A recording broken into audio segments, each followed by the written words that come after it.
作妻子的要順服自己的丈夫，好像順服主一樣，因為丈夫是妻子的頭，就如基督是教會的頭，他自己就是這身體的救主。正如教會順服基督，妻子也要照樣，時時順服丈夫。作丈夫的要愛你們的妻子，就如基督愛教會，為教會捨己，好用水洗滌，藉着道來潔淨教會，使教會成聖，好獻給自己。作榮耀的教會是沒有污點、皺紋或這類缺陷的，而是聖潔、沒有瑕疵的。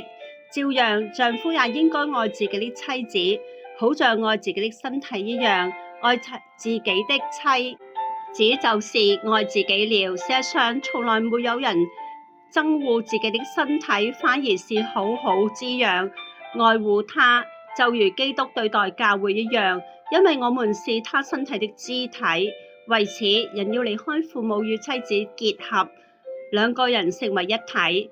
這是個大奧秘，但我是指着基督和教會說的。無論如何，你們每一個人都要愛自己的妻子，好像愛自己一樣。妻子也要敬重丈夫。